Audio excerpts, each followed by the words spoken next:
안녕하세요. 한국지방행정연구원의 최인수입니다. 이번에 주민자치의 모델 재설계 방안 연구에 연구진으로 참여하고 있습니다. 예, 반갑습니다. 이 연구를 같이 진행하고 있는 한국지방행정연구원의 전대욱이라고 합니다. 아니 뭐 같이 진행하고 있는 것이 아니라 연구 책임을 하고 계시잖아요. 뭐 연구 책임이야 돌아가면서 이렇게 한 번씩 하는 거고요. 뭐 우연히 이번엔 제가 하는 건데 뭐 다음번에 또 박사님이 하시고 뭐 이러는 거죠 뭐. 그래서 저희가 이번에 같이 연구를 진행하는 팀은 박사님 외에도 이제 최지민 박사님과 유수동 박사님 네 명이서 같이 이제 주민자치의 모델 재설계 방안이라는 연구를 진행하고 있습니다. 박사님은 이 주민자치의 모델 연구를 왜 하시게 된 거죠? 이 지방자치를 보통 우리가 이제 단체자치와 주민자치라고 표현을 하고, 단체자치는 이제 단체장을 선출함으로 인해서 이제 단체장에 의한 자치라고 이야기할 수 있을 것 같고, 주민자치는 이제 보다 더 현장에 밀접된 이제 주민들이 스스로의 지역사회 문제들을 이제 해결하고 스스로 자치적인 기능들을 발휘하면서 지방자치 한 축을 이루고 있는데, 지금 이제 단체자치는 나름대로 어느 정도 성과를 이루어오고 있지만, 이 주민자치는 매우 약하고, 그것을 대표적으로 하고 있는 곳이 이제 주민자치회다, 이렇게 좀 말씀을 드릴 수 있을 것 같고, 관련해서 주민자치의 현황에 대해서 좀 소개를 해주시면 좋겠습니다. 예, 그렇죠. 확실히 우리가 뭐랄까, 이 단체자치라고 하는 건 지방자치 단체에 의한 자치인데, 어떻게 보면 그 지역을 가장 잘 알고 지역에 대한 애향심이 가장 많은 그 지역 주민들이 스스로 그 지역을 관리하고자 만든 것이 사실은 지방자치 단체고, 그렇게 해서 단체장을 어떤 선출함으로써 권한을 위임하고 그 단체장을 중심으로 지방자치단체를 만들어서 이제 지방행정을 하는 것인데요, 일종의. 그 가운데서 주민들에 의한 직접 주민자치라는, 그러니까 단체에 어떤 위임하는 것이 아니라 자기들이 직접 한다는 것이 참 매력적인 얘기인 것 같아요.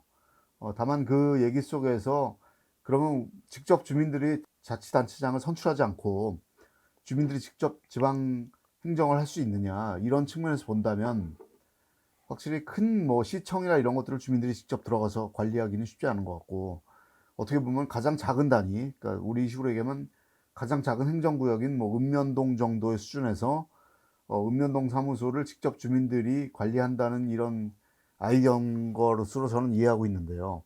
주민자치 시범 사업을 통해서 이제 2013년부터 이 시범 사업을 통해서 좀 실효성을 제고시켰는데, 그 주민자치 시범 사업에 대해서는 그 이후로 쭉 진행된 걸로 알고 있는데, 박사님 설명 좀 해주시죠.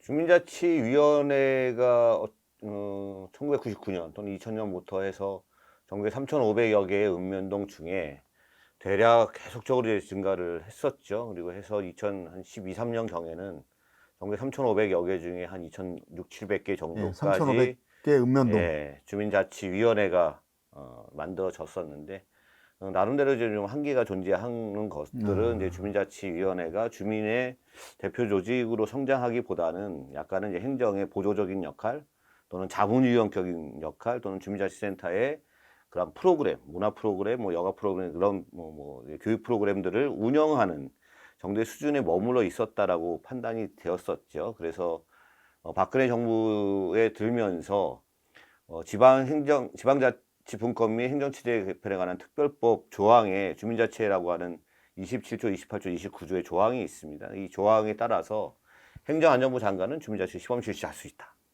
라고 해서 이제 시범 사업을 진행하게 그 됐던 조항을 거죠. 근거로. 예. 예. 확실히 그 행정의 필요에 의해서 만들어진 주민 조직이다 보니까 좀 그런 게 있었죠. 뭐 행정적인 필요에 의한 동원 조직 비슷하고, 형식적으로 그냥 주민자치센터의 프로그램을 운영했던. 근데 당시에 진행을 하면서 이제 시범 사업을 하려고 하니까 예. 아까 그 특별법에 의해서 그러다 보니까 이제 뭐 어떤 형태여야 할까? 그러다 보면 이제 보통 행정학 쪽에서 얘기 많이 하는 이제 모델이라고 하는 걸 만들고 또는 유형화죠. 그래서 협력형 주민자치 모델, 그다음에 통합형 주민자치 모델, 주민조직형 주민자치 모델, 이 세 가지 모델을 실시할 것을 이제 연구자들이 제안을 하게 되는데, 이 두 가지 통합형과 주민조직형은 당시에 여러 가지 한계에 의해서 제도적인 한계에 의해서 하지 못하고 실적법상 한계가 있었죠. 어떻게 보면 약간 낮은 수준이라고 하는 이 협력형 주민자치에만 진행을 하게 됐죠. 이 협력형의 주요 내용은 읍면동의 행정기구와 주민 조직 간의 협의, 대드 간 입장에서 협력해서 뭔가를 한다. 이 정도의 그래서 수준이에요. 협력형. 그래서 예. 협력형이고 그것을 지금 이제 그냥 9년째 이 협력형 모델을 가지고 주민자치 시범사업을 진행해 오고 있는 겁니다. 그리고 확실히 협력형은 뭔가 주민 조직이 따로 있고, 읍면동을 대표하는 주민 조직이 있고, 그리고 거기에 별도의 읍면동 사무소가 있어서 협치를 한다는 게 기본이고, 네. 그리고 이제 통합형과 주민 조직형이라는 것은 직접 주민들이 대표기구를 만들어서 읍면동 사무소를 직접 경영한다. 행정기구를 주민자치 안에 들어가게 하는 것이 통합형이고 예. 주민조직형은 애당초 이 행정기구 자체도 없애버리는 정도의 예. 수준으로 주민조직형이라고 하는 주민자치가 있었죠. 그래서 이제 정부조직법이나 공무원법이나 여러 가지 이제 실적법상 네. 그 나머지 두 개 유형은 협력형을 제외한 두 개 유형은 추진하기가 쉽지 않았다라는 게 결론이었고요. 그래서 이제 요번 연구를 하게 된 그러면 통합형과 주민 조직형으로 가는 연구를 이제 하게 되는 겁니까, 저희는? 협력형으로 하다 보니 결국은 전국적으로 3,500개 중에 지난 9년 동안의 시범사업 가운데 수적으로 엄청나게 늘어났습니다. 주민 자체가. 그러니까 1,200여 개까지 지금 올해 아마 늘어나 1,200개. 있는데 이 협력형의 한계들이 존재하고 있는 거죠. 이 한계를 어떻게 깰 수 있을 것인가. 아마 박사님께서도 이번 연구의 한 파트에 지금 주민자치회가 이렇게 많은데 이 주민자치회가 어떤 수준에 있는가라고 하는 부분들을 판단하기 위해서 주민자치 박람회 자료들을 분석하신 걸로 되어 있습니다. 예, 그래서 그걸 좀 확실히. 소개를 해주시면 이해하기가 쉬울 것 같습니다. 예, 사실 저희가 뭐 설문조사나 이런 거 아니면 뭐 공식 통계 자료를 활용해서 이제 주민자치 현황을 분석하고 싶었는데요. 뭐 안타깝게도 뭐 그런 통계 자료가 존재하지 않아서, 근데 다행히도 말씀하신 대로 전국 주민자치 박람회가 매년 개최되는데 이제 거기에 전국 뭐 3,500개 읍면동, 그중에 뭐 2,800여 개 주민자치회 및 주민자치위원회에서 약 10% 정도가 이제 그 우수사례 경연대회 같은 거에 이제 응모한 자료들이 있어서 그걸 바탕으로 저희가 분석을 했는데요. 우리 같이 이제 우연히 소 뒷걸음질 치다가 나온 얘기긴 하지만 그런 연구 과정 중에 여러 가지 회의를 거쳐서 이제 중지를 모았던 것이 결국 주민자치회라는 것이 그동안 시범사업을 통해서 했던 것이 이제 공적 권한을 부여했던 작업들 아니냐. 네. 근데 그동안에 이제 그런 논의들 이전에는 주로 이제 주민자치위원회나 주민자치회가 자치 역량을 기반으로 다양한 자치 활동들을 하는 것들로 이제 얘기가 많이 모아졌었죠. 그래서 이번에 저희는 이제 그 두 가지 축에서 다시 말하면 공적 권한, 공공성을 얼마나 확보하고 있느냐. 그럼 두 번째는 자치 역량의 수준이 어느 정도 돼서 그 활동을 열심히 하고 있느냐. 이런 두 가지 축을 기준으로 아까 말씀드린 주민자치 박람회 자료에서 주민자치 현황 자료들을 쭉 보고서 저희가 그 두 가지 수준들을 한번 진단해 본 것이 이번 연구의 어떤 핵심 결정체라고 할 수 있겠습니다. 이 화면에 보시는 바와 같이 이제 공공성이라고 하는 것을 Y축에 놓고 자치역량이라고 하는 것을 우측에 놓으면 거기에 이제 다양하게 점으로 아마 네모점하고 뭐 동그라미 점으로 해서 네. 주민자치위원회와 주민자치회를 구분하고 보면 이제 주민자치회가 주민자치위원회보다는 약간 높은 수준에 있다라고 하는 것도 있고 이 공공성과 자치역량이라고 하는 측면에서 주민자치위원회가 어쨌든 자치역량과 공공성의 측면에서 좀 더 낮은 수준. 그럼 협력형 주민자치회를 취하고 있는 지금은 조금 더 공공성과 자치역량이 조금 높은 수준에 있지만 전반적으로 그렇게 높지 않은 수준에 있다. 그리고 그것을 지금 데이터로 사실 보여주신 거잖아요. 예. 그렇죠. 그것을 이제 저희가 진단 결과로 제시를 했는데 확실히 이제 주민자치 시범사업을 통해서 저희가 확인했던 것은 확실히 공공성의 측면에서는 그동안 많이 발전을 했고 자치 역량도 주민자치위원회에서 주민자치회로 전환하면서 조금 더 발전된 형태를 보이고 있다는 것이 저희 잠정적인 분석 결과입니다. 주민자치회가 열심히 하는 것들은 보여지나 이 공공성을 높이고 자치 역량을 높이는 이 그래프상으로 보게 되면 이제 오른쪽 위로 향상되는 그러한 수준에 가고 있는가라고 하면 사실은 그렇게 이제 만족스럽지는 못한 그런 상황이에요. 공공성의 확보라는 것은 권한 부여가 먼저냐 아니면 역량 강화가 먼저냐, 그것은 오랜 어떤 정책학에서 닭이 먼저냐 달걀이 먼저냐의 과제였죠. 이제 그런 측면에서 본다면은 자체적인 어떤 역량 강화를 중심으로 왔던 하나의 축이 있고, 그리고 공공성을 강화시키고 공적 권한을 부여하는 그 정책 방향이 하나가 있는데, 그것들이 맞물려 왔을 때 지금까지 왔었던 수준이 사실 높다고 보기는 박사님 말씀처럼 쉽지 않다고 저도 동의하고요. 다만 뭐 박사님 독일에서 공부하셔서 잘 아시겠지만 뭐 독일의 개마인대라든가 뭐 이런 주민자치 조직, 그 읍면동 조직은 사실 우리가 아까 얘기했던 주민 대표 조직이 직접 읍면동 사무소를 경영하는 이 통합형이나 이런 모델에 가까운데 결국은 우리가 그쪽으로 나가야 되잖아요. 자치 역량 공공성을 전부 다 확보하면서 우상향으로 나가야 되는데 그런 의미에서는 확실히 해외 사례보다는 우리가 뭐 현재 수준이 높다고 보지는 않는데 저희가 보통 이제 모든 연구들을 하다 보면 도대체 옆 동네는 무엇을 하나, 네. 해외는 무슨 얘기를 하나. 가장 대표적으로는 일본과 영국과 독일, 스위스의 사례들을 해외 사례로 보고서에 담고 있습니다.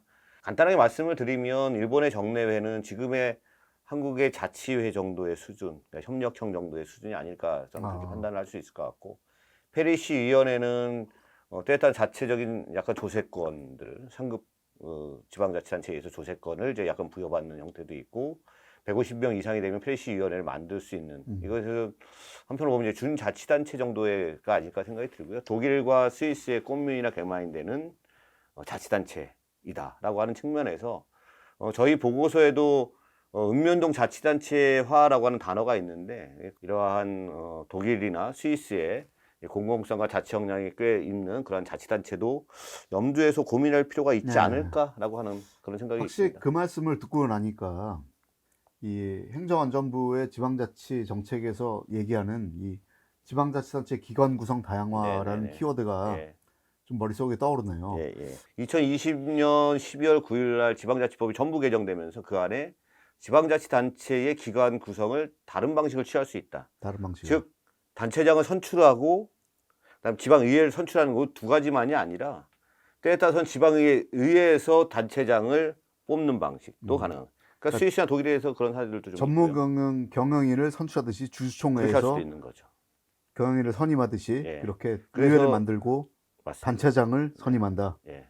그것이 이제 지금 제도적으로는 되어 있는데 아직 그것을 이제 하지는 못하고 있죠. 근데 이제 법으로 제도적으로 되어 있다라고 하면 뭐 기초자치단체에서 뭐 시, 군, 구에서 그런 부분들 한 번쯤은 해볼 수도 있을 것 같고 좀 더 나가면 상상력을 발휘하면 읍면동 같은 경우는 적은 데는 1000여 명이지만 네. 많은 데는 막 10만 명이 넘는 곳도 있습니다. 그렇습니다. 네, 그러한 10만 명이 넘는 그런 곳에서는 어떻게 보면 자치단체격을 부여해서 기관 구성 다양화라고 하는 그것과 접목을 시켜서 어떻게 보면 뭐 주민자치회 또는 네. 읍면동 지방의회를 만들고 거기서 읍면동장을 뽑는 것, 뭐 이런 것도 좀 상상해 볼 네. 수 있지 않을까. 이것이 이제 공공성도 높고 자치력도 높은 그런 게 아닐까 생각이 듭니다. 그런 의미에서 확실히 이번 연구가 미래를 위한 어떤 그 중요한 의의를 가지고 있다고 저는 생각하고 있는데, 그러니까 기관 구성 다양화나 이런 것들을 위한 어떤 준비 작업으로서의 주민자치의 어떤 발전 모델을 만드는 것, 그런 것이라고 볼 수 있겠네요. 공공성과 자치 역량으로 해서 우상향이라고 하는데 네. 그럼 오른쪽 위로 어떻게 갈 건가? 우리 해외사도 아. 얘기했지만 전략이 있잖아요. 예. 사실 저는 이제 기존의 시범 사업, 특히 박근혜 정부를 거치면서 문재인 정부까지의 시범 사업은 우선적으로 공적 권한을 먼저 부여하고 그걸 통해서 어떤 자치 역량들을, 즉 마을 계획을, 주민총회를 하고 마을 계획을 수립하라는 권한을 먼저 준 다음에 역량들을 강화시켜 나가는, 뭐 다양한 위수탁 사업들을 통해서 역량을 강화시켜 나가는 그런 전략이었다면 한마디로 그림에서 보시면 전략 1이나 또는 전략 3.